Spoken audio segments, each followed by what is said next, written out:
Good day to my viewers and welcome to COMETSA Global Online Channels. I'm your host, Devesh Mothilial, and our show today is Management and Leadership 101, where through the insight and the experience of our guests, we share specific sectoral management and leadership knowledge, opportunities, and challenges.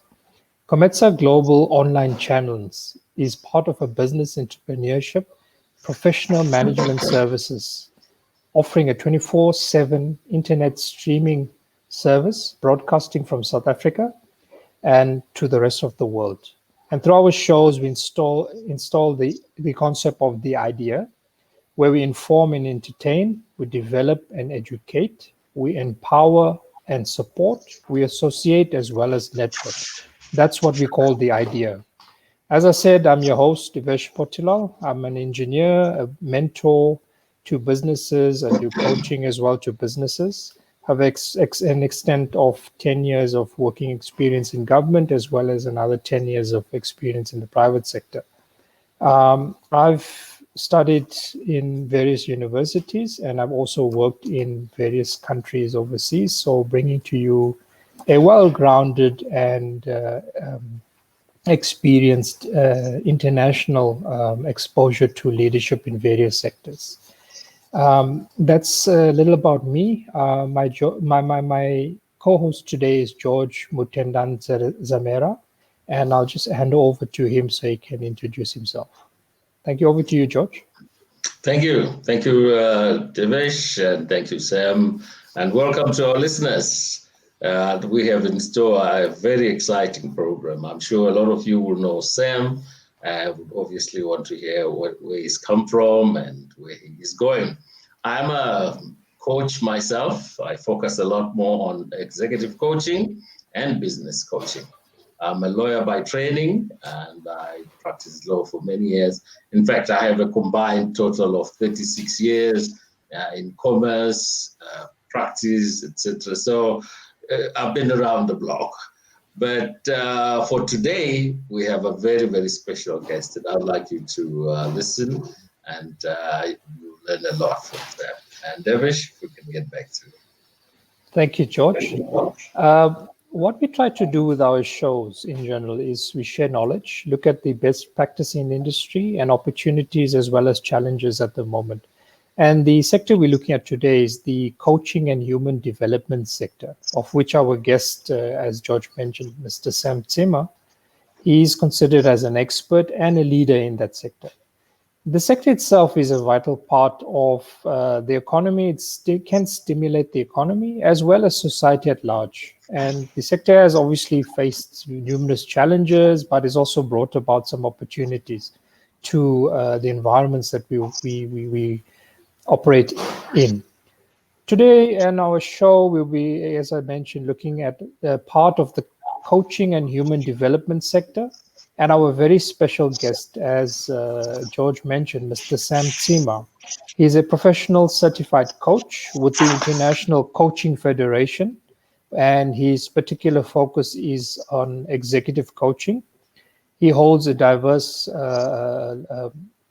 qualifications, amongst which a BCom from UNISA, postgraduate diploma in practitioner coaching from the Industry Kaufmann in Germany, commercial advancement training scheme with the South African German Chamber, and he's currently studying towards a master's in executive coaching with an international business school.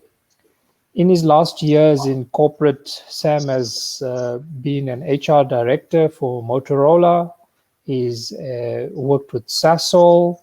He's worked with Absa Bank, as well as the Gordon Institute of Business Science. He's played a key role as a project consultant in the Dr. Richard Mponya Institute for Skills and Entrepreneurship.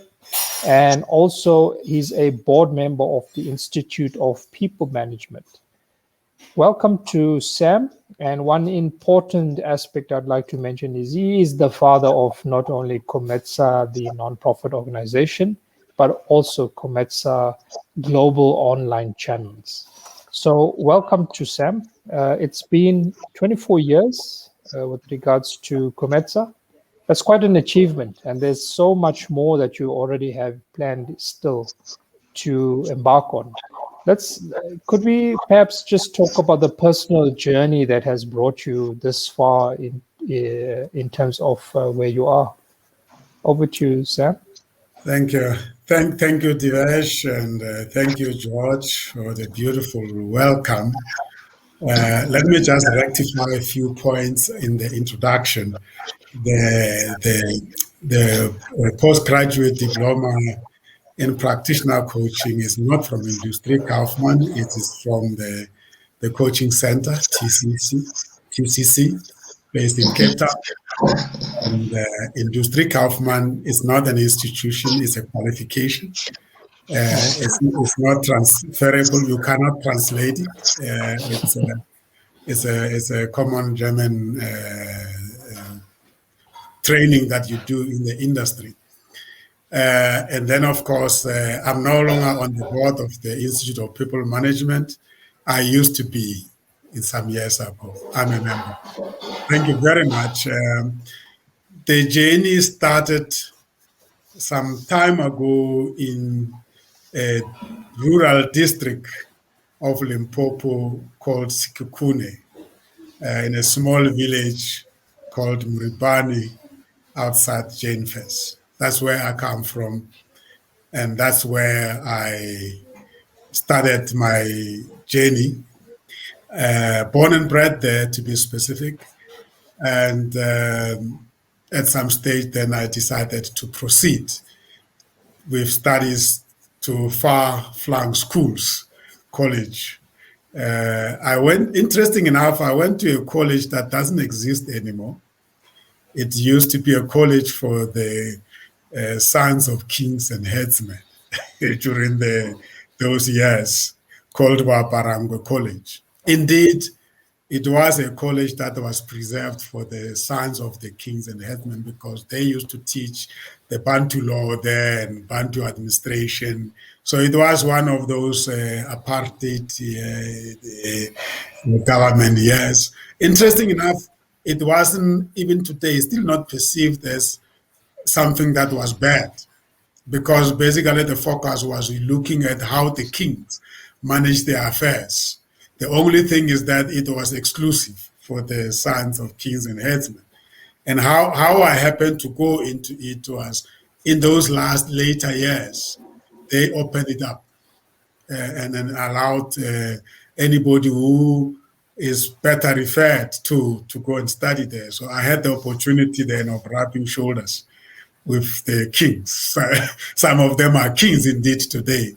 It was a great experience. We never had that feeling that we were at schools with the sons of kings. We were just students. And then finishing my matric there, it was a very good college. It had good resources. And I participated in the Science Week Olympiad, which was the commonly known those years. And I happened to do very well. And we undertook a trip to Gauteng. Then it was still just the South, it was still in the old South Africa. And I came into contact with Wits University, specifically the planetarium. We went to the planetarium as part of the exposure to what is out there. And I was attracted to this institution. And I ended up coming to study at Wits for 2 years. And after 2 years, I moved my studies to UNISA. And then I joined the German Chamber of Commerce College called Commercial Advancement Training Scheme, which is basically is like our Industrie Kaufmann in English in South Africa. So basically I did that particular qualification twice, in South Africa as CATS and in Germany as Industrie Kaufmann, which is the scheme offered by the German Chamber of Commerce. That is why I ended up being in Germany. When I transferred my studies to UNISA, it was to allow me to then continue with my German journey. So I then doubled. I continued with the program in Germany, and at the same time I studied through UNISA while in Germany. So I will hold it there, and we'll come back and take it to where we are now.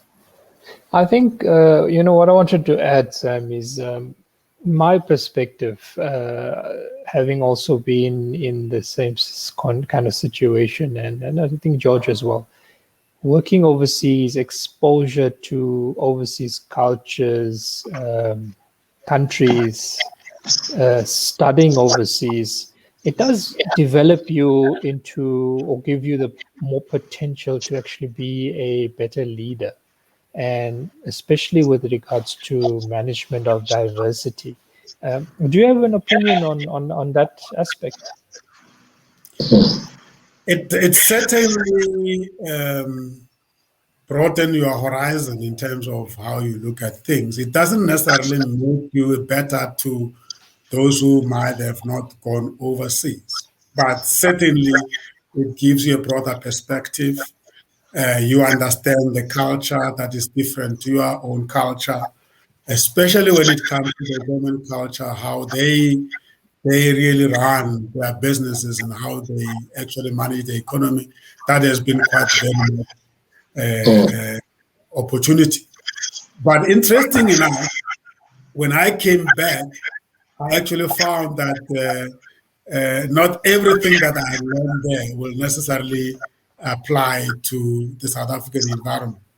So when you are at the lower level of your career, it doesn't necessarily make you a better person. But later in your year, definitely you benefit from that exposure. And that's what I found it to be helpful.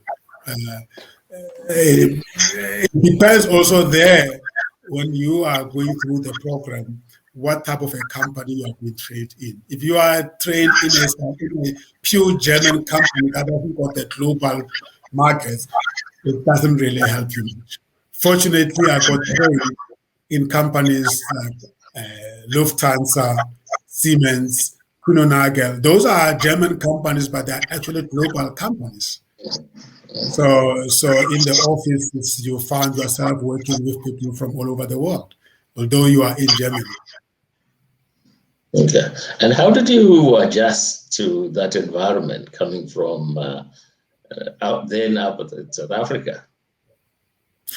We were very lucky in that the cultural encounter was built into the program. The first 6 months, we had to undergo German language studies full time. And during that period, you had to stay in a German family.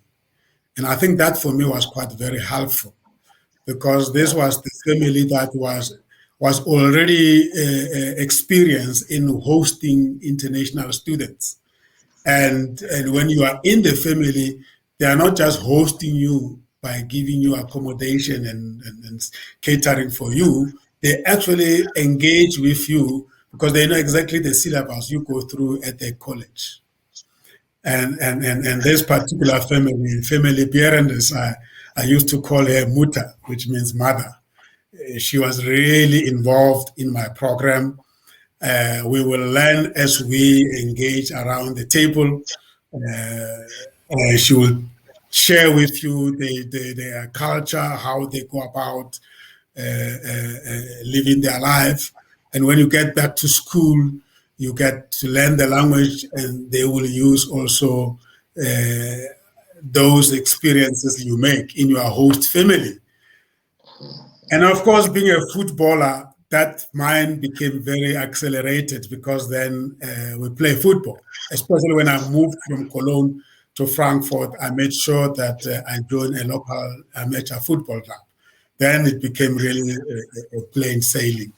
And I learned much quicker and adapted much quicker to the society.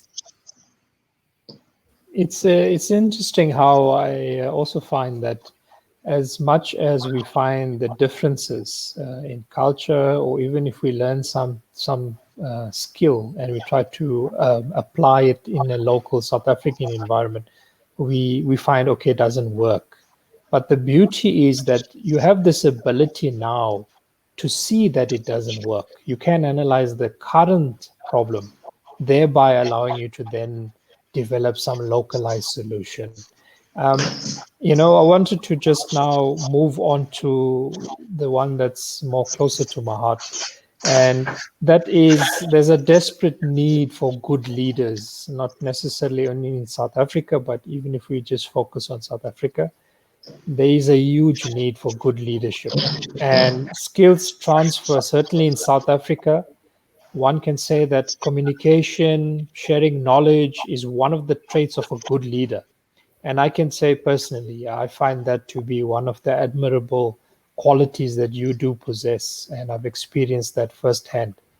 Can we talk about the COMETSA Broadcasters Development Program? It's currently as well in its 1 year inaugural anniversary. So congratulations on the achieving the 1 year inauguration. And I'd like you to share with the viewers information about the journey pertaining to the COMETSA Broadcasters Development Program. It's a very interesting one. It's a young initiative, as you have mentioned. I've always been very interested in getting involved in the media in this manner to transport or to communicate the insights that one has. But I think COVID-19 accelerated it. Sometimes in 2020, when we were all locked down, I felt that this was the opportunity to try it, the online radio broadcasting. And I searched across the globe to find a platform on which I could really start this. At first, it was just like a hobby, but I made it clear afterwards that it needed to become part of what I'm doing. Otherwise, it was going to be challenging to focus my energies. And it started by me just inviting few people to test and experience this online radio station. And there immediately I realized that this is actually a powerful tool. It's in the same category with podcasting and video streaming. And the first thing was to decide what was it going to be? Is it going to be a radio station that play music, or is it going to be a radio station that plays talk shows? Is it going to be 24 hours, or is it going to be as per demand? But because of I had access to the music provider, I decided we can actually make it 24 hours. And when there's no talk show, then it just plays music. And I found myself really liking it. And I found the knowledge that it was giving me very applicable to the technology platforms that we use, like the one we are using now. And then I decided to start from. And then I invited a number of friends and colleagues to come on board. And I started this program where we actually started to train a number of people on how to actually conduct online conversation, integrating technology with your actual content. And as we did it, it became more and more liked. And actually, I think this is actually the time that everybody in the world is figuring out, coming up with platforms that are brand related. And that's why it became also a brand type of a station. And then we migrated it into what we call the global online channels, which basically include radio, the podcast, the video streaming, and the social media platforms, and the technology platforms that we use to do our streaming of coaching, meetings, and events. Okay, and what are the big lessons or the big takeaways for you this far? There's quite a lot of knowledge that one has acquired from it. The big takeaway is that this is actually not, it might have happened by chance, if you like, but it is actually in times with what is happening globally, that we are transitioning into an era where lots of services and programs are per demand. And these technologies are actually enabling that. And therefore, I think we have actually started we've taken a leadership, and that leadership comes with responsibilities, and it made me now to research even deeper. Sometimes you start thinking that you're going to be following others, and you find that you are actually in the leadership role, and the responsibility becomes even bigger. So it started as an opportunity, but now it is actually a strategy of my business.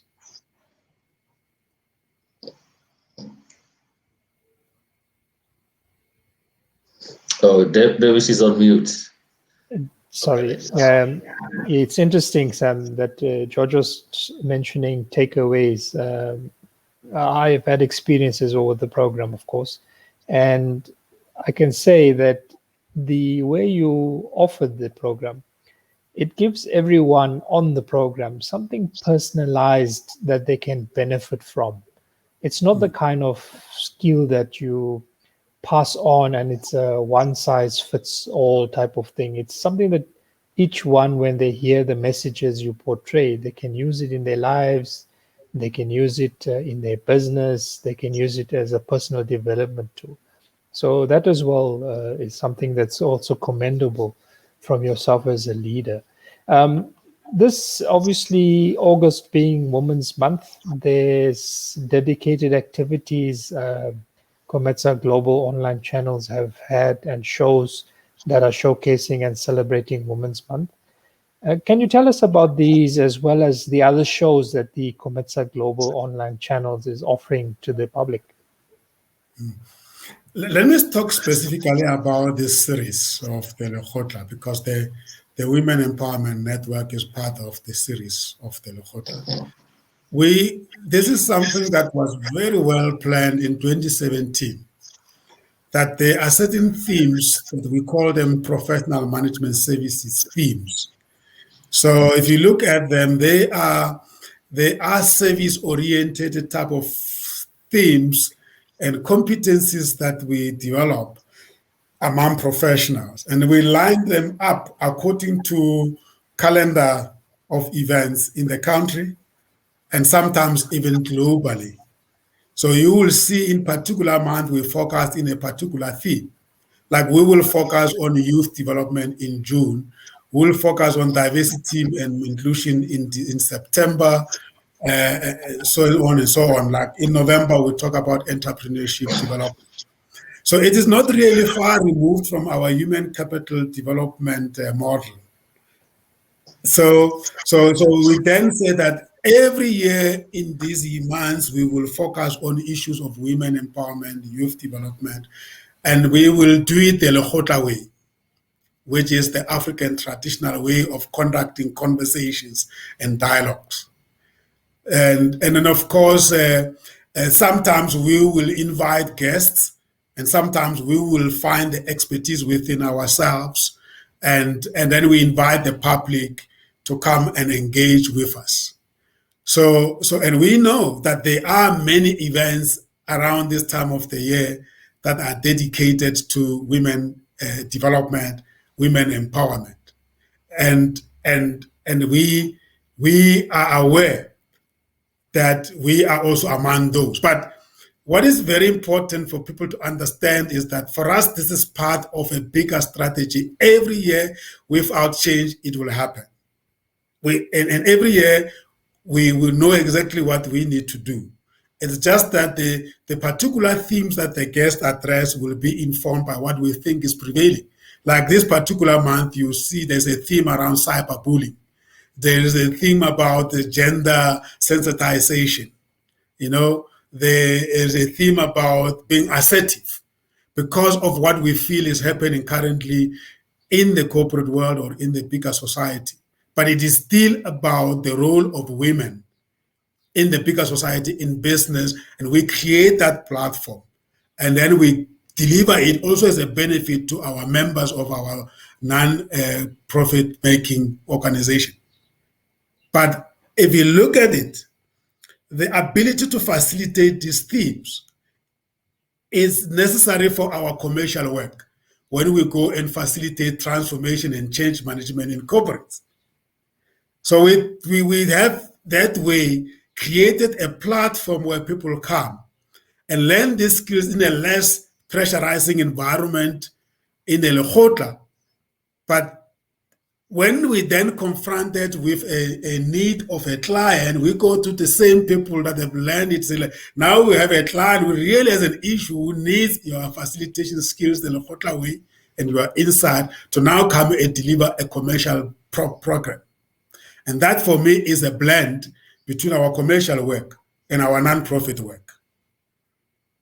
And we are excited about what we are going to experience on the 14th of August this month with these powerful women delivering it. And here we say women assisting women to develop to a level where they can also really take the leadership positions in the society. So that is the model. That is the model. But then as you ask me to comment on the other programs as well, which will be the commercial programs, like the program that you are hosting now. Here we are really now honing straight into the industries, and we really want to get the gems out of the industry and really ask them to really tell us how best they do. And then we then say, Devesh, you have gone through our radio online programs. Now you are really ready to host the experts from the industry, keeping in mind that we want you to apply the competencies of hosting an online digital program. At the same time, get the best content out of a subject matter expert in general management and leadership. It is complex. It's not as easy as that. Those who are interested in the content must walk away and being happy that, wow, that's what we've learned from that subject matter expert around management and leadership in this particular sector is as good as what you'll get from a business school. But man, did Devesh perfect it in terms of holding the fort, operating the digital online platform, the technology side of it. So we're killing two birds with one stone. And at the end of the day, it's a blended product that really becomes an offering. And if you look at it, Devesh, that is the future. Today, George will tell you, you can't be a coach and not be able to coach on Zoom or not be able to coach on Google Meet. If you are not able to do both, you might just not meet the demand of a client who wants actually to get your service. And that is where now the relevance of the COMETSA Global Online Channels come in. It is not a standalone; it's a means to an end, which is the empowerment and the facilitation of the problems that the client might be facing. This is the future, in my way. This is what the 4IR technologies are giving us. There's no borders now. I can coach anybody anywhere in the world, and as you know, this particular program is listened to by people from anywhere in the world. And it's possible because of the technologies. Something very interesting that you mentioned is, yes, there's the leadership skills and knowledge that you'd acquire from textbooks. And that one, yes, most people look forward to acquiring that skills. But often what you find, and I find it as a gem, something that you as an expert in this field of coaching leadership brings to the table, is the stuff that you don't necessarily find from the textbooks. And I mentioned earlier as well, you've got this benefit of mixing your experiences, mixing your philosophies, balancing off aspects of life to deliver your product. One of which also instilled into the program of the Broadcasters Development Program is that of mind, body, and spirit. Can we just talk a little bit about that aspect and how you mix it in? Because that's not your generic leadership textbook that you'd get at a business school. Yeah, and I must say that I also got that through coaching and through the type of of coaching programs I went through. When I went into coaching, I was ready to become a coach. I was ready to be taken through the development so that I'm ready to coach somebody. And then day one of my coaching training, they said, we're going to work on you. we want you to be in touch with yourself before you can actually coach somebody. I said, what did they talk about now? I said, as we are discussing, what do you feel in your system? What is your system telling you? You know, I've had to learn to listen to my system, body, mind, and spirit. I said, are you okay? Why are you having a shoulder that is a bit tense? Why is your voice wobbly? What do you feel about what is happening to you? And then I remember at some stage my facilitator saying to me that you keep on talking about what you do for the people. What do you do for yourself? And then they say that you need to be in touch with yourself to be able to really relate to what the client is going through. And that means then I've had to learn to engage with the thoughts that are going into my mind. And ask me a question, but why are these thoughts stuck in my mind? Why do I think the way I think? Why do I feel that I'm empty? How do I get the messages that my body is telling me? There's that if you master that, and then you are sitting with a client opposite to you, and they tell you things, you must be able to can understand what could be causing that, and also give them feedback what that they are telling you says to you. Somebody says something, and then you feel like it doesn't make you feel good. How do you then give that back to a client with the understanding of what could the client also be going in? Then I realized that this balance is very important. And then I realized that it's not only necessary in coaching. In any situation where you are engaging with people, you need to be able to make people be fully present. And then I started bringing this thing, before you even start going into the agenda, can we just reflect? And then you find that when you do that, people, even if people are having issues that are challenging them, when you help them to reflect a little bit, you're able to help them to be fully present. And they feel appreciated, they feel supported, and then they become fully present because you now have actually blended. And then you start, the George's mentor like talking about vibrating at the same energy. And that energy now, you lift each other. And then you harvest each other's energy. And that way you start to function much better. And it worked so well for me. But it was really a difficult thing at the beginning. Now it's natural. You definitely sound very enthusiastic about coaching. You can feel the energy when you start talking about it. For the people who don't quite know what coaching is all about, what is coaching and what are the benefits that people can get out of coaching? A very important and famous question, George. And I think thanks for asking that. And we are obliged as coaches to always define this coaching because it is not well understood out there.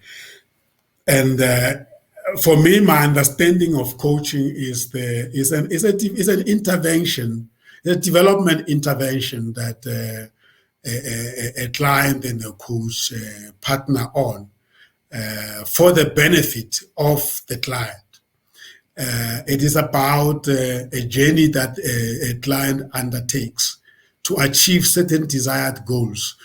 In many cases, most of those goals are about their development and their achievements in life.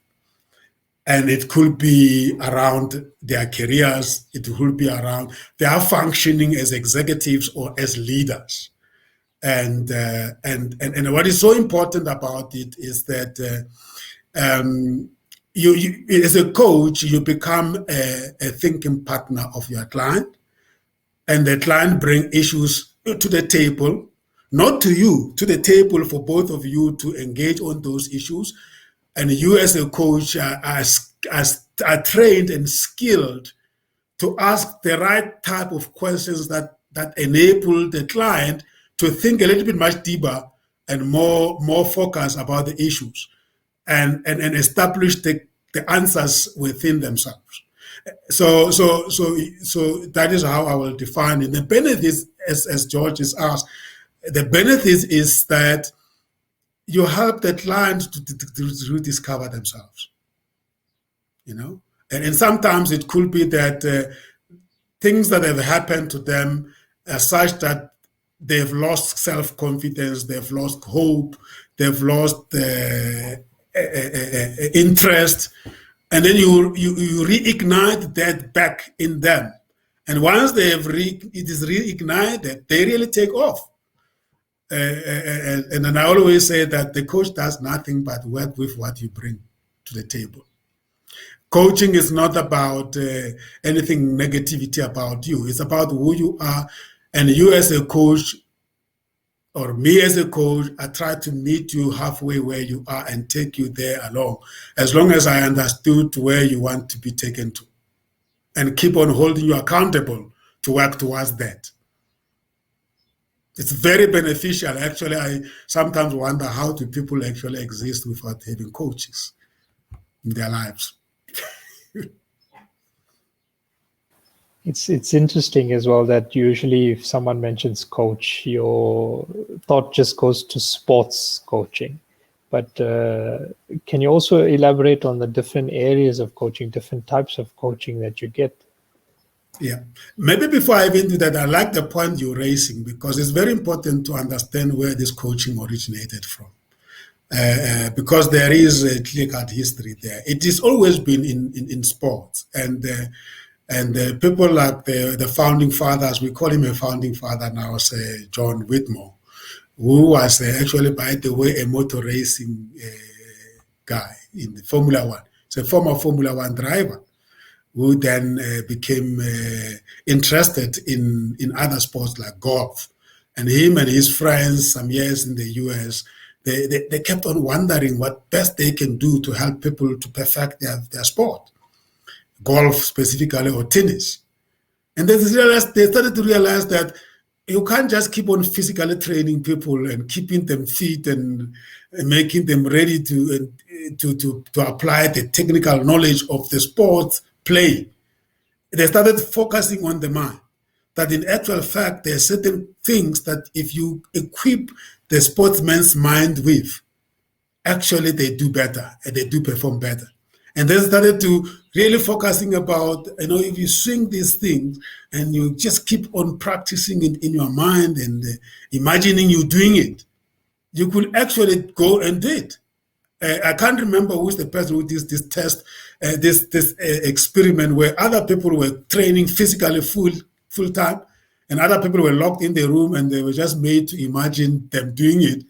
And they said that they tend to even outperform those who were physically in the field kicking the ball.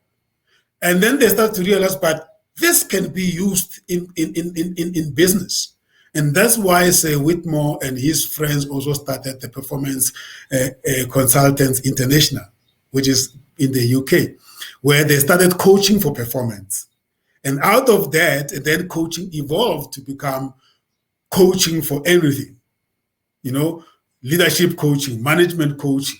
But it was actually originally to bring those approaches that they tested in sports into business, into life, to a point where now even those who coach in sports now, they are borrowing back from us to say, you can't hold Messi's legs, feet, and show it how to play the football. He knows that better than you do.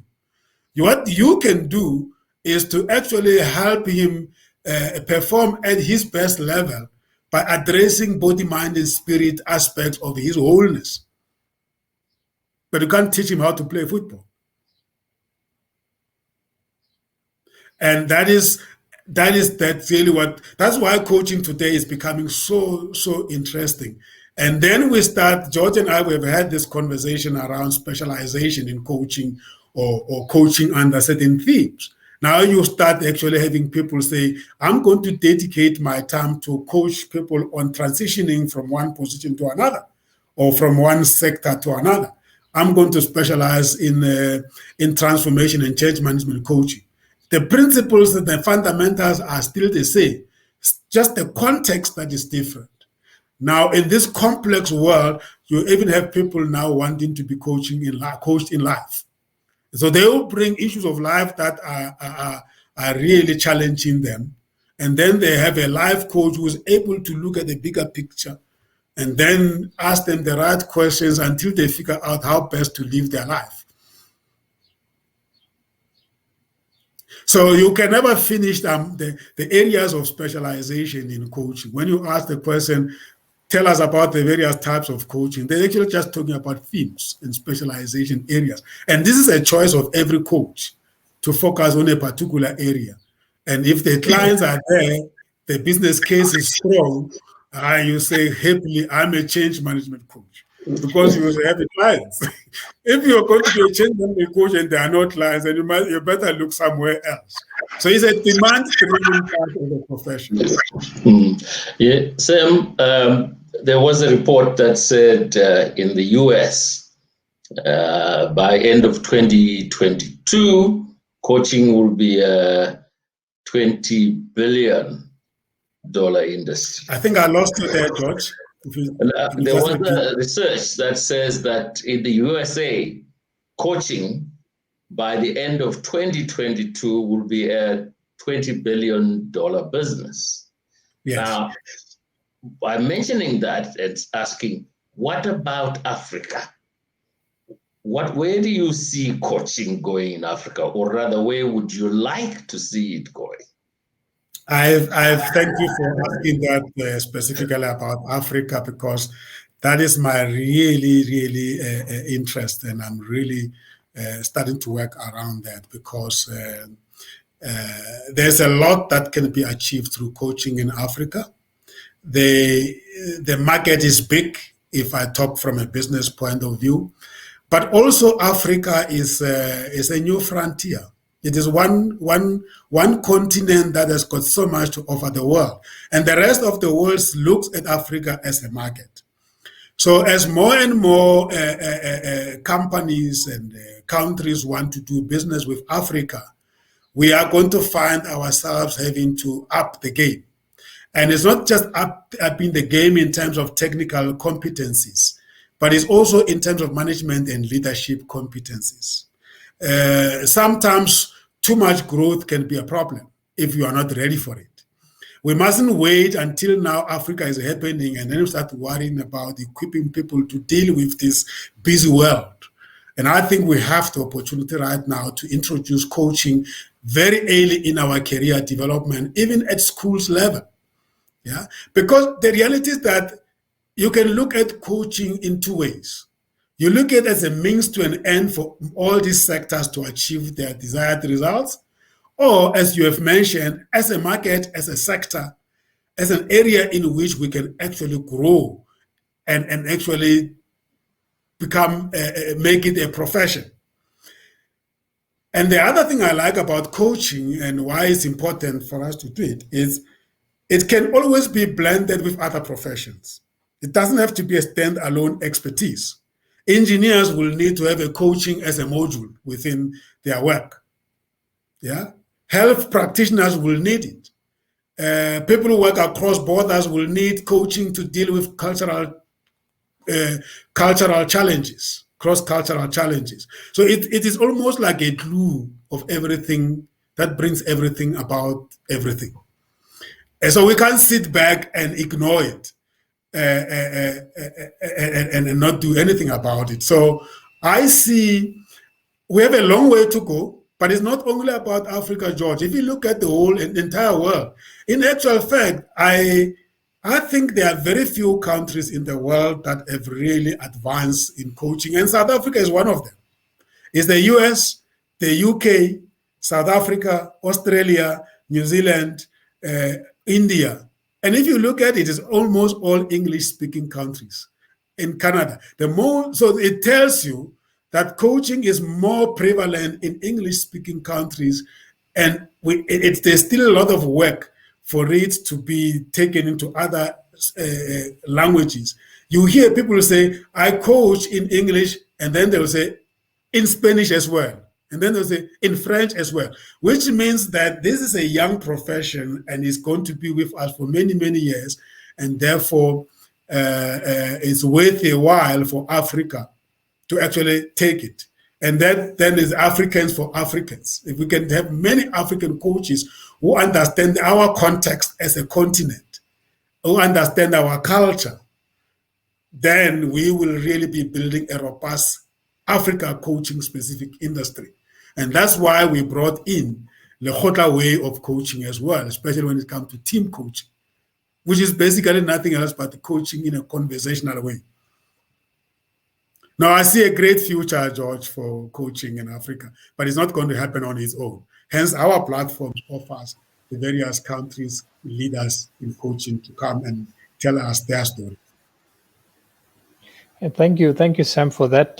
You've touched on something that was on my mind, but I will raise it and maybe we can look a little deeper into it. There's very high unemployment rates, especially in South Africa, but a lot of unemployment in Africa in particular. And there's also a mixed amount of access to technology, communications platforms.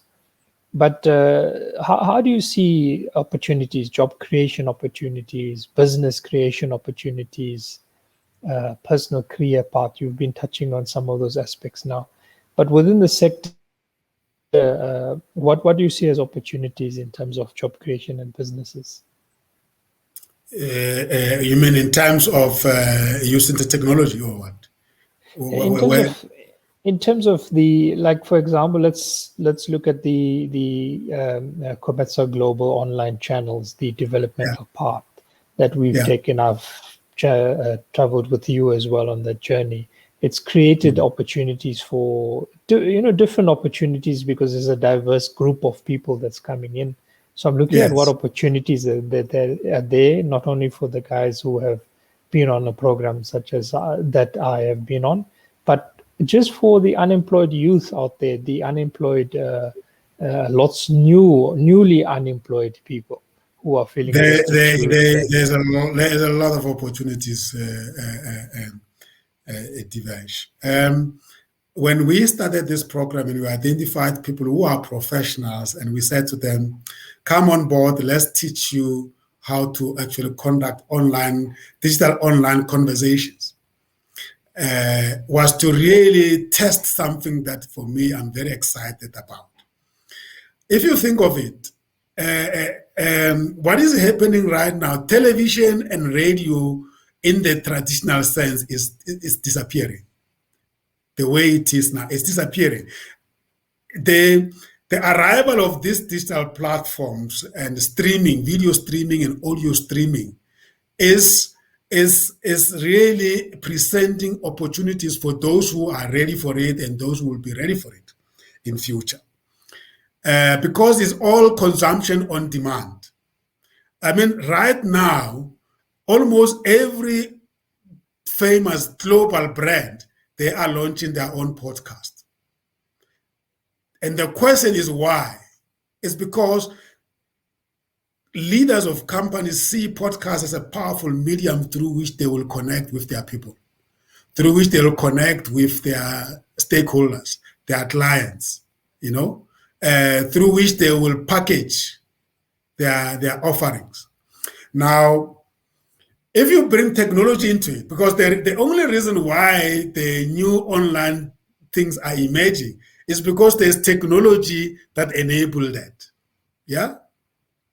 Voice over internet. You wouldn't have imagined it years ago. That means the mastering of these technologies and the mastering of bringing the content on these technologies, they are all new careers. Yeah, they're all new careers. Coaching on these technologies is not just as easy as people look at it. In future, you'll have integrated things on this technology to do everything, the whole value chain of coaching on it. If I come to COMETSA Online Radio, if you think of it, when the other day I was doing a 24/7 schedule, I said, actually, in actual fact, every 1 hour is a career on its own. So if I give you a slot, they say you are responsible for 2 o'clock to 3 o'clock entrepreneurship course every day, but you are going to find your own guests, your own market, and your own sponsors, and your own value proposition. And then I do that for every hour, and every hour is everybody. So that means every day I can have 24 people busy. So they are saying, however, the kings, the kingmakers, is not the owners of the technology, but the owners of the content. And the owners of the content are you and I. Yeah. So the blending of the providers of content with the providers of technology and the consumers creates something that this world has never ever seen. Yeah. Netflix has proven it. Now, do you know that there are companies that are already going to displace people like Netflix using technologies? So the future is powerful, and for Africa, I'm saying that yes, we need industrialization, but if we can make data a public good, and then we have manufacturers of simple equipments that are affordable, and then you have the COMETSA of this world that train people on how then to package this content and deliver it. I can tell you, we will take Africa. We'll jump so many other continents, and that is one of my desire and why COMETSA Global Online Channels was started. We are incubating people into new careers, and we don't need 28 hours of their day in 8 hours in a day. We only need 1 hour. So in other ways, you need 5 hours in a week. And if you can fill those 5 hours with a high value content, and then identify, by the way, if you plug in now the payment gateways in between the demand and supply, you literally don't issue invoice. People go in, they consume your content on demand, they click, your platform recognizes them as subscribers, it charges them via payment gateway. The money gets paid into your account. The technology informs the system that they can let the person in to hear you. And then when you finish, it gives a record. You had 50 people listening. 50 of them have paid. This is how much money was transferred into your account. I mean, if we can't grab this now as Africa, then there's never going to be any other opportunity that we will catch up with the rest of the world. And that is the model. That is what makes me very excited by blending these global online channels with these human capital development offerings that we have. The opportunities are great. We must just focus on really doing what we are doing already, what you guys went through the whole year. It must not stop. By the way, now we are transitioning that what you went through onto the online platforms. That now people will go onto the online and learn online, and technology tells them, you haven't listened to that the benchmark of a show hosted by Devesh, we can't let you go to module 2. But when you click on that audio of Devesh, it says, but you have to pay $50 before you go through that. Devesh now gets something out of it from a content that is created for years. Every coaching program that you do, you can record it and put it there and get the mandate from the client that it can be used as a benchmark, and then people learn. So the opportunities are wonderful, are immense. You mentioned a sort of a journey of learning, and of course, coaching is instilled in something like the Broadcasters Development Program. Can you take me through this process, or take the viewers through the process of how would one get into such a program, and then what would they be expecting to find and learn in such a program? I know a lot of people, the opportunities there, the technology is there, they have access to the broadband facilities, but they always shy away. They think, no, not for me. They shy away from being on, whether it's online streaming service or just making some people even shy away from just taking a photograph. So could you share with the viewers, firstly, how you access such a program, and then what is it that they would be expecting when they get into such a program? Well, currently, I mean, they can get hold of us, and they right now going forward, we expect people to become members of COMETSA Friends and Supporters Club, because that's how we generate some few funds to support the development initiatives. But once they enroll, I mean, they become members, and then they apply to be on a program. We then put them on the student list, and then we schedule the shows, the programs on a month-to-month basis. And they just come in. They must just have a data, and then a laptop or their phone, and they log in and be prepared to stuck in there for 2 hours or so to 3 hours. And it's really, we use our Lekgotla approach. We present topics, we discuss around the issues, the dynamics, the challenges. The real learning is when then you are scheduled to host a show. So we will make you partner with an experienced host, now that we have experienced ones, and you just learn to go with the flow. Of course, you also need to learn the certain things that need to be done before you come to the show. Number one, you must identify a host. You must identify a topic. You must work together with the technical team to put together your show, so that when the time comes, the production team is ready for you to do that. So it's simple as that, but really what we require from people is really commitment, because a number of people came, attended few sessions and left, and some people are there, they haven't hosted any show, but the learning either way happens. Whether you come for 1 or 2 or 3 sessions, you get to experience it. And at the moment, there's no school that I could say you go to and learn how to run an online radio without really doing it practically.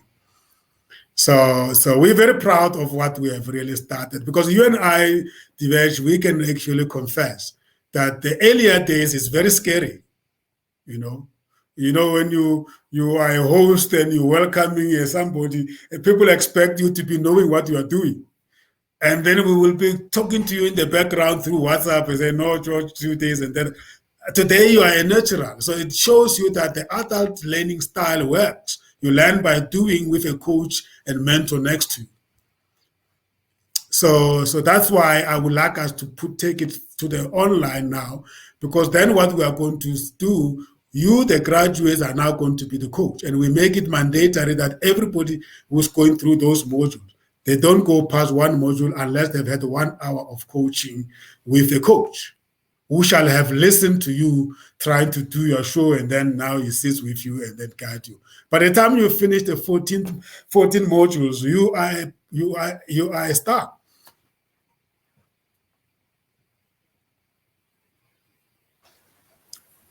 Something that would probably be viewed as contentious. Yes. This kind of technology, this kind of approach, this opportunity that's presenting itself to anybody, anyone who's got a phone, anyone who's got a laptop, internet access, they can do this kind of thing if they've got some vision or idea. But yes, the risk comes to our historical institutions, which has played in this kind of space before, in particular people like the SABC. Not only has it been impacted by COVID, but this opportunity of online broadcasting, do you see it as a big threat to institutions like SABC, or how would you envisage? It is a threat, and I think quite a number of them are responding. I mean, the global broadcasters. I mean, today you get more from BBC podcast than a BBC direct radio. So they've already decided that we can't stop this because it's all per demand. People consume your news on demand. If I've subscribed to SABC podcast, or I've subscribed to SABC YouTube channel or ENC YouTube channel, I don't have to run when is the time of something they broadcast. I know that I've subscribed to their YouTube. I will go and watch it, or I don't even have to know where it is. The moment they go online, I get a pop-up notification. And then I look at the title, oh, they're interviewing the president. Oh, I stop from what I'm doing. These technologies are so amazing because they get to know your behavior. So there's no need for SABC to worry. They can plug on these platforms. They are powerful platforms like Apple, Google, Spotify, Podbean, that are available for all these SABC and everything to register podcasts on those platforms. And as they are broadcasting, they can simultaneously be streaming. Bloomberg does that. There's a Bloomberg radio and there's a Bloomberg TV. So there's no excuse to say these new technologies are eating into their business. In actual fact, welcome SABC, welcome BBC. We are together now. You have massive studio there, but I have this laptop with these new technologies that give you the same quality as that one. When you see something on SABC, sometimes you don't even know whether it was shot using a camera or it was shot using an actual video camera or using so it's a blending of these technologies and actually in actual fact it is now everybody else contributing to the growth of the industry. It's actually not eating into their market, it's growing their market. Yeah, I was actually going to say it's actually growing their market because what's the future? The future is information. The future, how many people do we have? 7.9 billion. And before you know it, we're 8-point-something billion. And therefore, the growth opportunities are there for those who want to do them. So, yeah. Absolutely. Absolutely. I mean, the biggest market is the streaming. And the thing is that sometimes we tend to think that there will not be enough market for all of us. There will be enough market for all of us because all of us, we've got our own network. People follow you because they like the stuff you do. So they will go all out to look out for what you have posted.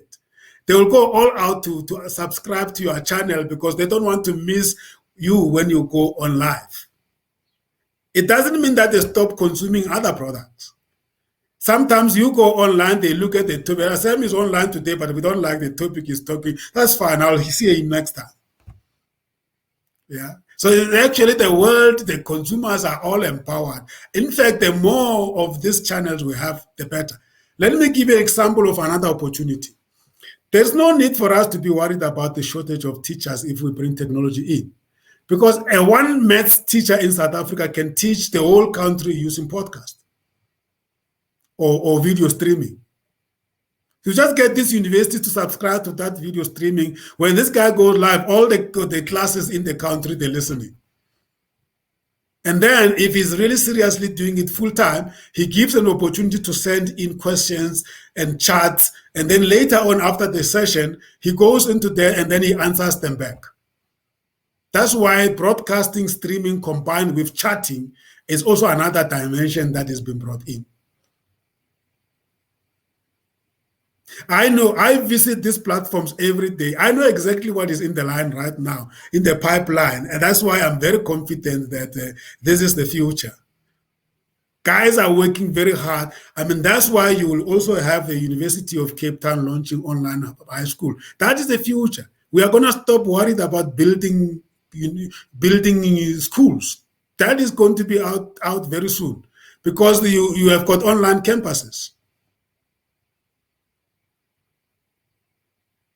Or you will have a blended approach. If we want to learn together, we'll assemble in one class, but there will be somebody sitting in London teaching us in that one class. and then some people facilitating in the class in case we are stuck. So the blended approach, that is the future. And nothing stopped SABC to come to me and buy a video of my show and fly it up there.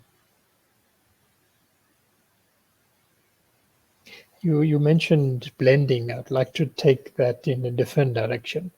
As a professional coach or a coach to executives, and running a program where you use coaching methodologies, the Lakotla methodology to develop broadcasters, which in essence are going to be also coaching in a way, because they would be sharing knowledge, interviewing guests, so that even that process of interviewing the guests can be seen as a coaching exercise, trying to get the guest to share the best knowledge that he can. How does one like yourself balance off work, life, passions? Give me some, and give the viewers any insight into Sam Tsima's day-to-day life. I'm not the best example to make in terms of work-life balance. I must confess. The moment I took a decision that I was going to leave full-time employment and go and start my own organization, I knew that work-life balance was going to go out of the window, because there are certain benefits I used to have while I was still employed, or advantages I used to have while I was still employed, because you can actually choose to work from 8 o'clock to 4:30. If the job is still not finished, you can shelve it and wait for the following day. But in this type of a project that I've adopted, which I also made it a bit more complex by not being just one particular focused thing. Remember, we were started as a development football club. And then from there, when I left corporate, I then brought in commercial work, because non-profit development work could not look after me. So in reality, I went straight into a huge survival threat from an income point of view. But over time, when the economy was doing very well, we built up a network of associate coaches. I started employing. I used to employ close to 8 people in the office of COMETSA. But with changing economic conditions, I've had to cut back. And right now, we are at a point where, like everybody else, we are really, there's a word they use, we are pivoting. Is that the right word? We are pivoting for the future that is going to come. And the problem of leaving the world of work to become self-employed with one product is that if that one product doesn't work, you are in trouble. So when I came out immediately, I knew that I had to develop many products. For many years, I had products that I was offering that were not complete. I will keep on getting associates to deliver it for me. I'll get partnering with other people. And it was tough, I must be honest. And I don't want to say that I don't have private life. I do have a private life every now and then, but it's not where I wish it was to be, because it's not possible right now. But we are at the point where I think the model of COMETSA has evolved now. For a very long time, it wasn't quite clear. It has evolved now. It's an associate model, and we work with many other associates out there. Our focus is really client relationship management. And then we have our associates being deployed, and then the client paying us and us paying the associates. We also blended that together with our membership so that we can invest a little bit in our membership. So through the membership of Friends and Supporters Club, we are able to pick up those who have a potential to become our associates. So in other words, we are cultivating our own type of pool of subject matter experts. But technology has been a major revelation for me, because through technology, I'm able to do so much.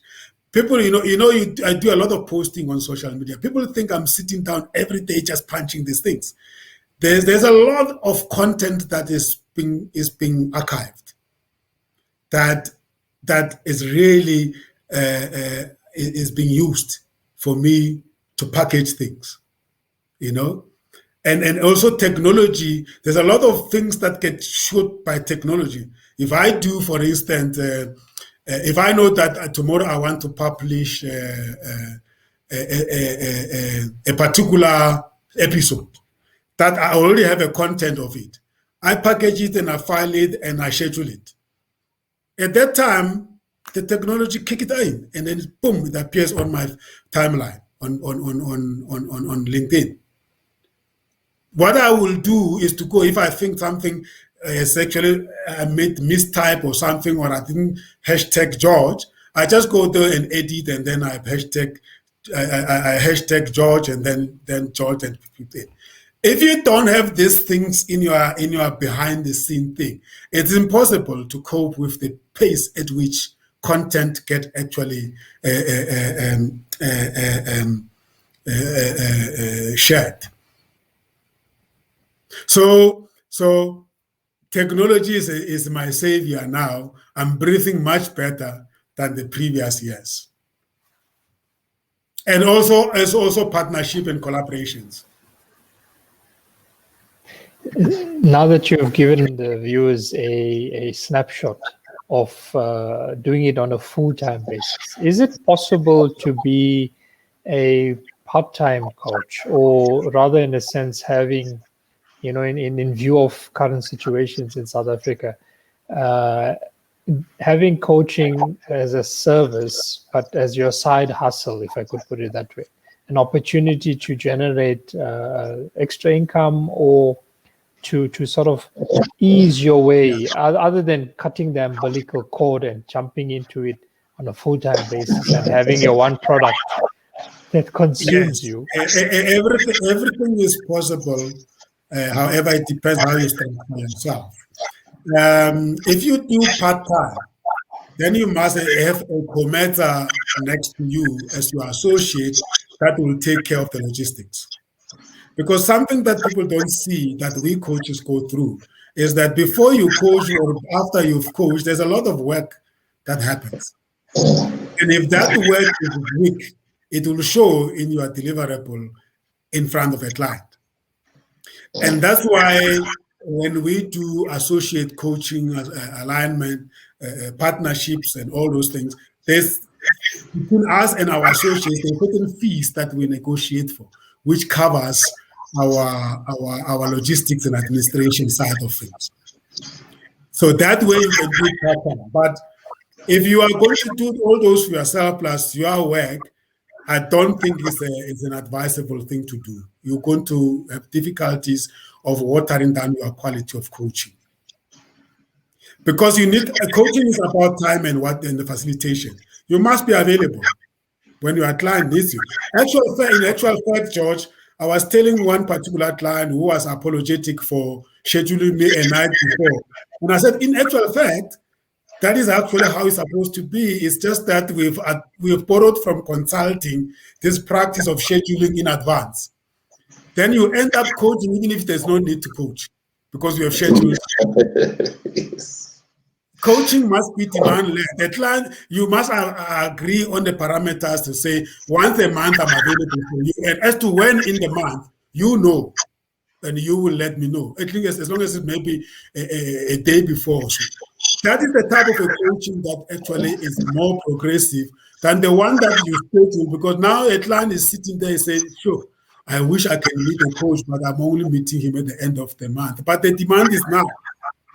Come the end of the month, that issue is no longer an issue anymore. Yeah. The client thinks that this coaching is not helping me. It's available when I don't need it. And that's why a group together in a company like COMETSA is very powerful, because we must be available.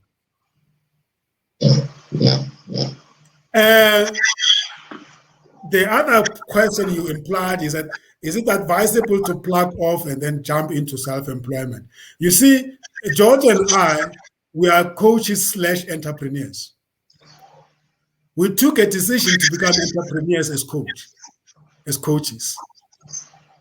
because we are believing that this is supposed to produce income for us. Otherwise, why do you do it? Now, this thing sometimes of being half-half, you delay your successes because now you are half there and half there. When I started in 2009, I picked up an assignment with Gibbs. And I was given an opportunity to work for COMETSA and work for Gibbs at the same time. And of course, the contract was structured that way. Where I went to my friend, after 1.5 years, I went to my friend, Professor Nick Penetel. I said, Nick, this thing is not working. When I'm at Gibbs, my mind is at COMETSA. When I'm at COMETSA, my mind is at Gibbs, because you are always worried about the other side where you have other clients. Now I realize that I'm either this or that. And then that's when we decided, well, it has been a wonderful journey together. Let me focus on COMETSA. So then I took that decision that Gibbs will remain my friends. We will every now and then do things together, but I have to be in one place full time. Right now, it's very healthy to know that I'm available for COMETSA and for COMETSA only. The things that make my day miserable is only COMETSA related things. Yes. I'm to blame to be too busy. COMETSA is to blame to be too busy. And I'm committed 100% on it. And that is beautiful, because now you are not cheating your own organization. Yes, George? We talked in the intro, Devesh talked about your checkered life in corporate. You were this, you were that. Well, the viewer is listening now. He wants to know a little bit about that journey. What happened there? Who were you with? And what did you do there to help build the same that we see today? Yeah. On coming back from Germany, I became fully employed at Siemens, South Africa. And I was the head of commercial training there. And that is actually the position that planted me into, or launched me into HR, because I get educated and trained in commercial side. But Siemens had the practice of inviting the line people to come and actually guest lecture in the commercial training department. And my HR director then realized that I had this connection with learners. And he said, but you should do very well in HR. Come and head our commercial training department. That's how I ended up in commercial training department, having moved from commercial administration department, where I was a partner to engineering guys. And after a couple of 2 years, then I got seconded to the Black Management Forum Johannesburg branch as a branch manager, paid by Siemens. That was really the first job where I became a boss. And then I did that for a while. And then in 1995, I was identified by a guy from APSA to come over, use my German vocational training experience to run a program called Candidate Bank Technician, wherein APSA was bringing in black matriculants into banking. So I launched black people into teller work at APSA. The first program that we developed and ran and handed over to the bank SETA was a candidate bank technician. And remember, post-94, you will struggle actually to find a black teller in banks. Today, you go to the banks, you struggle to find white tellers. We started that program at that time. I remember at some stage I had about plus minus 50 tellers on training at each and every of the 4 branch banks of APSA, Forecast, Allied, United, and which was the other one? PEM. No, not PEM. It was Forecast, Allied, United. What was the fourth one? There was a PEP bank as well. Forecast, Allied, United. What was the fourth bank? There was PEM, but I don't know. PEM was with NetBank. Separate, yeah. Yes. Yeah. Anyway, those four banks, I'll remember the other one. So we had, then ABSA was also emerging, having lost a lot of accounts due to the new South Africa arrived, and we needed to become relevant to South Africa, and I started that program. So for 7 years, I was at ABSA, and then from the candidate bank technician, and I launched junior management training, a senior management training program. I hold a program like this, but on the radio side with Kaya FM, where we were talking almost every week about banking as a career for Black people. And that was a partnership program I had initiated. And then I launched an exchange program with Israel and an exchange program with US. After 7 years, then I left for SASOL, where I became head of diversity management and inclusion program. I stayed short there after 2.5 years. Then I moved to Motorola to become a HR director for Sub-Sahara Africa. And that was my last corporate work. So it has been a robust and very highly intense career, always more or less working in the areas of change management and transformation. And that was when I realized that I've reached a stage where I felt I could actually package this experience as a consulting work. And of course, Motorola was going through difficulties. It was 2008, 2009, the financial sector crisis. And I then decided the timing was right to go and start something before everything collapsed on me. So that was the journey, George. But I was very clear that after that, then I got involved with GIBS. And then, of course, the Dr. Richard Mabonya Institute project, which was really a beautiful project, came in when I facilitated the launch of his institute, which was also on entrepreneurship and skills development. Yes, I was going to ask to say, perhaps tell the listeners what that was, what institution that was. What did it do? Yeah, the late Dr. Richard Mabonya went on a state visit with the leadership of South Africa to Brazil. And while he was in Brazil, he came across a very powerful model that the Brazilians use to address issues of unemployment and entrepreneurship development. And he got very inspired by that, and he felt that that was something that South Africa needed. And he took it upon himself to start an institute that will address those issues, and then hopefully that could become a national institute. So he came back into the country, and then he invited the Brazilians back here. In fact, when the South African presidential delegation came back, he stayed behind with his daughter, Chichi. And then they visited various centers in Brazil to experience it live happening in those centers. And then he was convinced that this was really something that was needed for South Africa. And then he built a relationship with that organization. It's called SENAI. Headquartered in Sao Paulo. Then he invited a few of them to come to South Africa and expose them to South African industry and the gaps. And they were even prepared to partner with him. And they worked with him until his passing away. Then they decided that they needed somebody to help them put together the institute. After having tried several times with few people, and they realized that it needed somebody to be dedicated to it.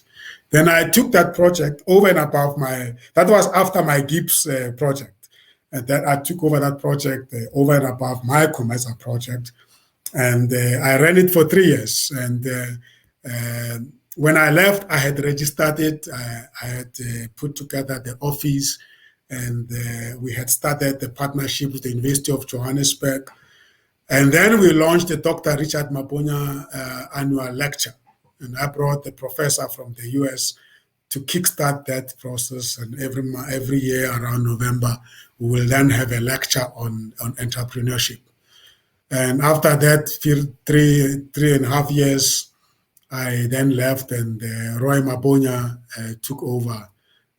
Today, he's still running that institute, and that institute is working in partnership with the I think it's the Business and Finance faculty of the University of Johannesburg. So that was really a very good project, and I do believe that it still have a space in the South African industry to play.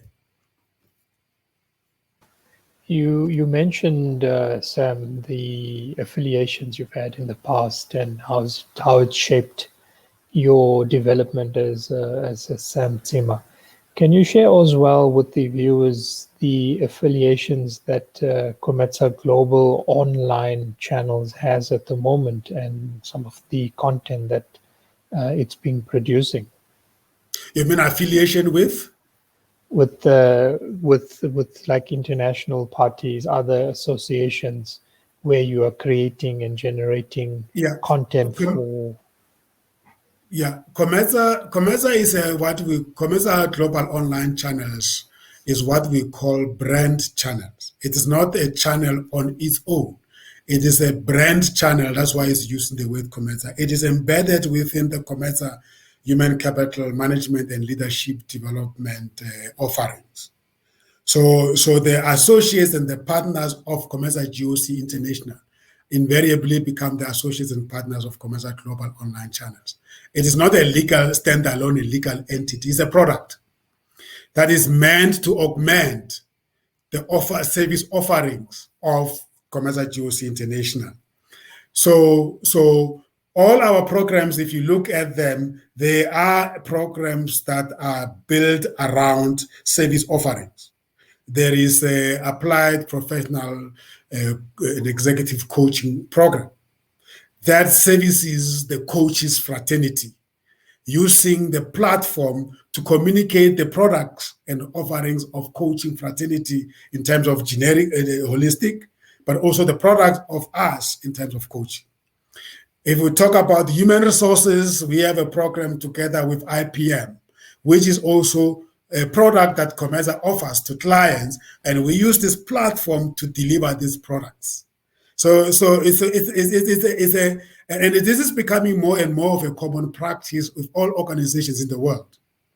You will find that the big brands like Amazon will launch their own podcast, or Coca-Cola could launch their own channel, or IBM can launch their own channel, because that's why you will still not describe us as a media company. We are a human capital management and leadership development program. We are capitalizing on the media technologies to deliver our products to the human capital sector.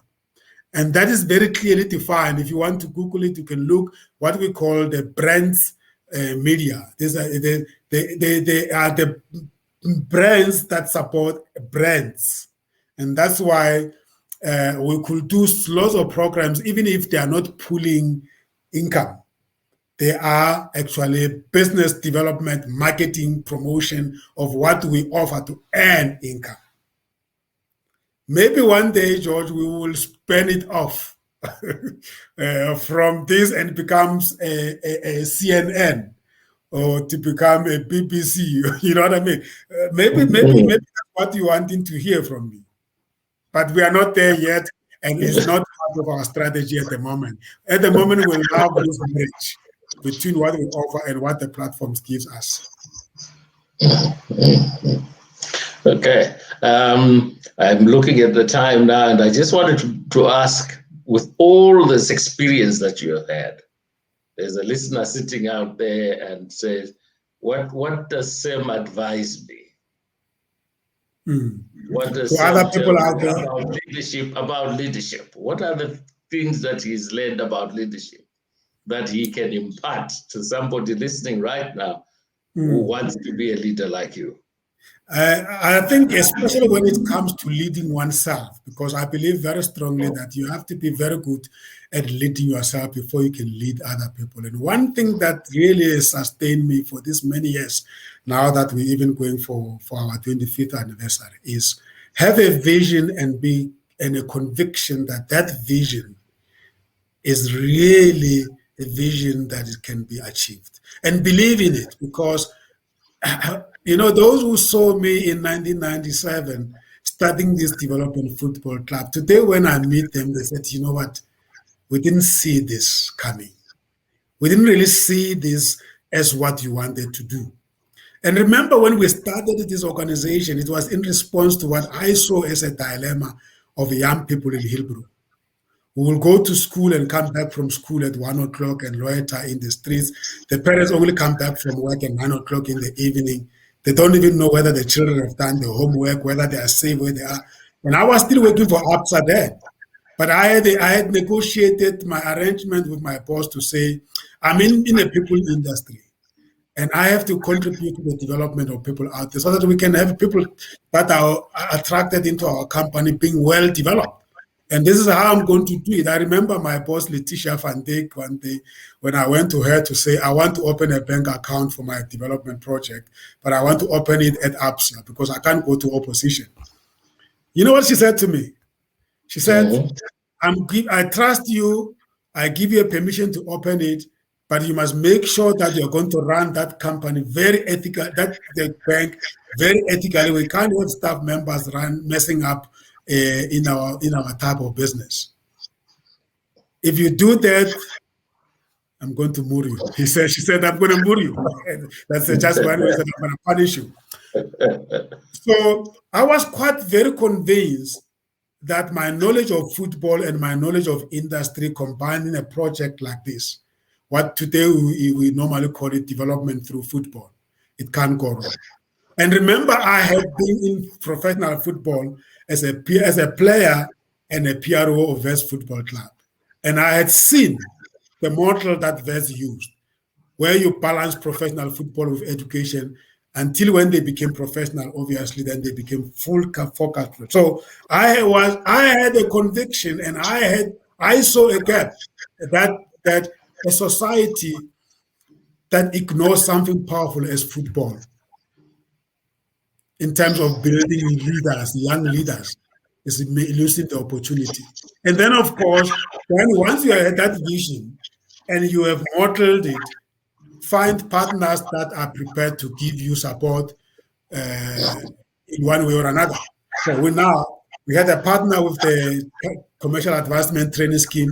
We had a partner, Johannesburg, the College of Education. We had Panato Park High School that was partnered with us. We had many, many organizations in around Hillbrook, Johannesburg that gave us facilities for free. Because there's no way I will finance it on my own money. No one single member of our football club paid any money until we transitioned from football into this. I spent my own money obviously on few things. So to answer you shortly, sometimes it's very important for leaders to have a vision of their own. And if they want people to follow them, they must have a conviction and sell that vision without doubt. But you must plug in and don't plug off if it's still relevant. And be prepared to compromise some of your life niceties, because I have compromised quite a lot to make this successful. It's not easy. I'm not suggesting that it's easy. And then, of course, everything else rise and falls on hard work. What I would like to maybe add or suggest is, when you say compromise, I would rather say you've sacrificed, because one of the themes that's come across, one of the themes that's come across very clearly for me with the conversation that we've been having in terms of broadcasting, in terms of the shows, the content, is that it's very important for a leader to instill ethical value. And you as well have instilled that ethical value right in the beginning, in the foundation, not necessarily only on the COMETSA Global Online Channels, but in your life itself. Mm-hmm. So that is why I wanted to stress that, for me, it's sacrifices that you've made, not the word that you use, because I want to Yes. stress your strength in the ethical value that you possess. If somebody wanted to get a hold of your content, you've generated lots and lots of content. What's an easy way for the viewers to get a hold of your content? I'm downloading. I'm downloading my 24 years content now through the podcast a lot. But the reason why I do that is that in the background, I'm putting together something. The day when it's done, it will tell it all. But in the meantime, I realized that the content multiply itself when you make it available. There's no longer a monopoly to knowledge in the content. Yes, the people want to protect the IP and everything else, but my content is available through the podcast and my social media platforms. But if they really want to, because if you want to knit it together, it's not easy. You will need to have a conversation with me, and that is where it becomes a value offering for us to the clients. What we offer in the podcast, in the open, is not what we really offer to the clients, because what we offer to the clients is informed by the context of the client and the problems that the client have, and we will bring it and plug it in. For instance, if I do a team development coaching with a client, I may bring in this general knowledge that I share on Lekgotla methodology into it. And then the client pays. But the client is not paying for Lekgotla methodology. The client is paying for the tailor-made package that I put. That is what I sell. And that is what actually makes us a business. And people always think that you are volunteering so much, you are giving so much. They don't understand that this is just content marketing that I'm doing. This is just my contribution to sharing and inspiring of people out there. But if they really want our interventions together with our associates, they come to us, and then we package a tailor-made intervention that is specific for their situation and that they remain behind with, for them to be able to address this industry-specific problems that they will have. That is our model of our business. Just for sake of interest, if there is some government personnel or ministries that might be listening to our show, is there certain things that you could offer them in terms of assisting them? Absolutely. Coaching, organizational development and design, and change management, and also the management of the complexity that they find themselves, because government is a very highly regulated environment. So if you are a professional in that environment, it's not enough for you to have a technical knowledge. You must also understand the terrain. And coaching in terms of how to manage such a complex that's highly regulated, that you can actually take career limiting steps without actually knowing. So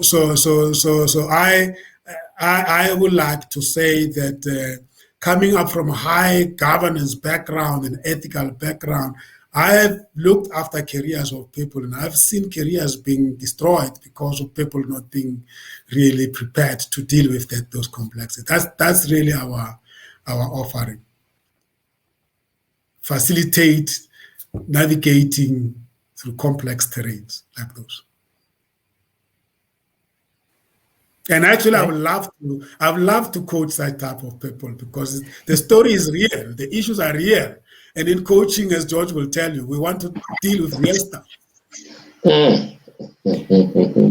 And I was watching on the news this morning, the highlight was saying South Africa is facing a leadership crisis. I mean, to be fair as well, the government's inundated with too many challenges. It's become so complicated, what to do, what not to do, which aspect to deal with. Everybody has their own needs. Then there's the balancing act of service delivery versus political agenda versus personal friendships. So definitely indeed, the landscape at the moment, especially post-COVID, can really benefit from the skills, the opportunities, the guidance that coaching has to offer. And you've shared a lot of that skills and knowledge that's benefited other areas. So definitely an opportunity that could be looked at. If I may comment on that before we move on, Devesh. Go ahead, Sam. For me, it is a multiple stakeholder terrain management, multiple stakeholder management terrain. And I think that for me, that is one area that I think is being ignored. And even at the industry level, the more stakeholders you have, the more you must be equipped to manage these diverse interests of stakeholders. And you can't blame any of these stakeholders. Everybody must push for their interests. And therefore, if you know that you are subjected to such multiple interests, you can't sit back and complain about it. Actually, it's the nature of the environment. So therefore, one of the competencies that leaders must have who are faced with those type of multiple stakeholder interests is to really invest resources in developing the expertise and technologies and platforms and capabilities to manage those multiple stakeholder interests, because that's where you are going to thrive. But not to do anything about it, and then you find yourself now being pulled in all directions. It's like trying to build a bridge when the river is full, or build a dam when the river is full. You are not going to build that dam. It's not going to stand. So I think we need to take a back seat and sit back and reflect about the times we find ourselves in, which are the times where people now are all empowered and they feel they have a right to shout loudest and for your attention. And it's not going to get better. So we must be ready. We have a lot of work. Developing leadership is not just sending people to Stanford and to INSEAD and to Harvard. That is one just small part of it. We need to develop people in all multifaceted way. And as you stated, how this content being shared is shared through programs like this. Yeah. I can see just Lekgotla methodology somehow, although it comes from Africa. If you look at a lot of the parliamentary sittings that you get, often the basic Lekgotla methodology should actually be utilized in those sittings, because you'll find people fighting with each other and not respecting one another just to share their point of view. Yeah, absolutely. The Lekgotla methodology is a very powerful methodology, and I've looked at other globally known methodologies like World Cafe methodology, big group facilitation methodologies, brainstorming, time to think methodology. They all were created because it's very difficult to keep order when you have a group of people who are so well learned, who are so diverse, who have got multiple interests to make an inch of a progress. So the Africans have been using this for years, where there are certain things that are given by traditional practice, that when we come together under the tree or in the kraal to resolve the issues of the village, there are certain principles that are non-negotiable. One of those is that we have to respect each other. Everybody must be given their time to speak. When the people that are speaking, other people must respect and pay attention.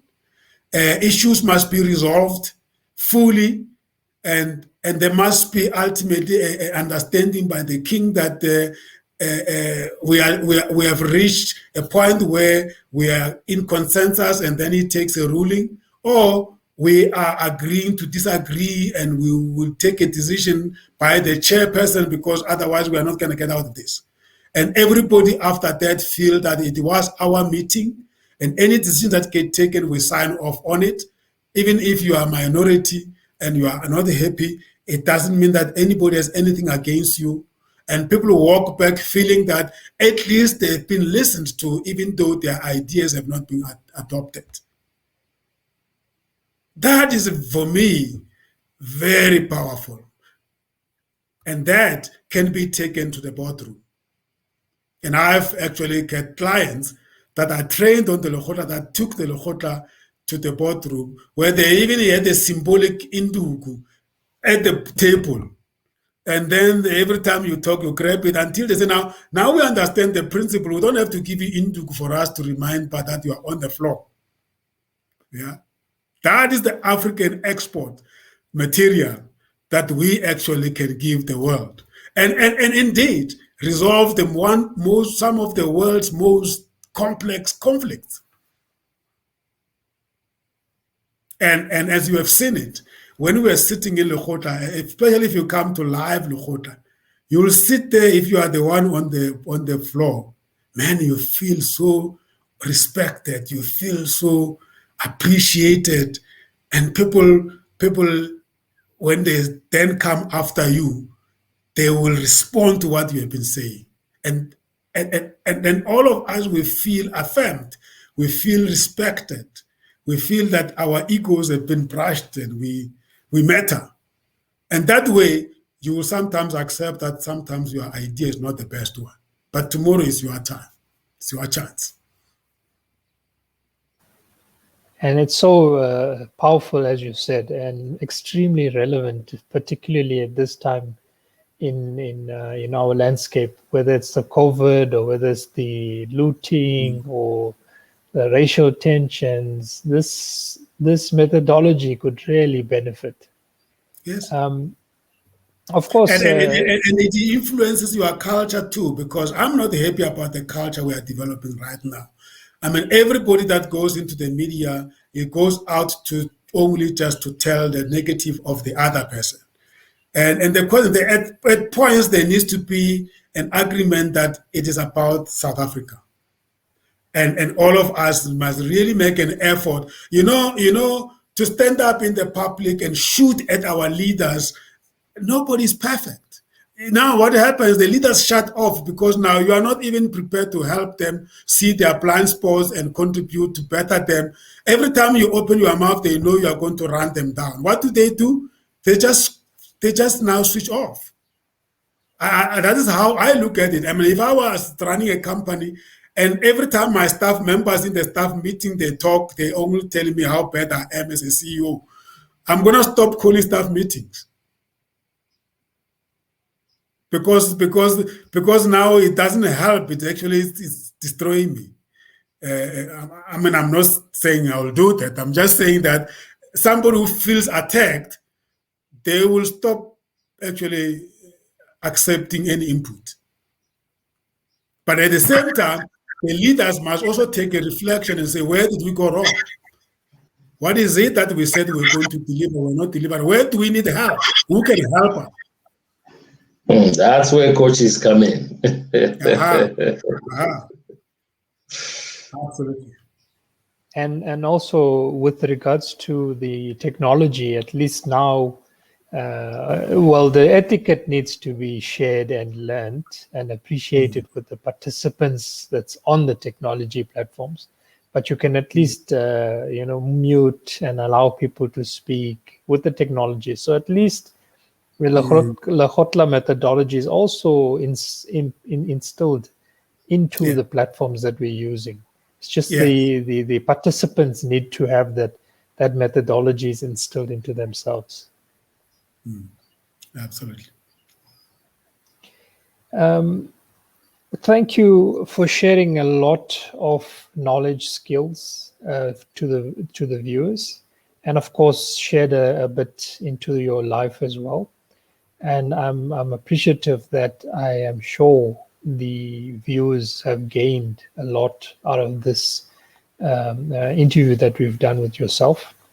And of course, the viewers can access further material that you've produced. There's lots of material that you already have online, lots more that's coming. They just need to look for COMETSA or for Sam Tsima. And listeners, viewers, you're also encouraged to drop inputs at our email, which is callcenter@COMETSA. That's COMETSA-GOC.com. So that's COMETSA Global Online Channels.com. Or you can go to our website as well, which is www.cometsa-goc.com. And also don't forget to listen to our General Management and Leadership 101 show, which we broadcast every first Thursday of every month, and share with the viewers other knowledge and skills from various sectors. I want to once again thank you, Sam, and thank you, George, as well, for being a part of this show. Thank you. Thank you. Thank you very much. Goodbye. Bye-bye.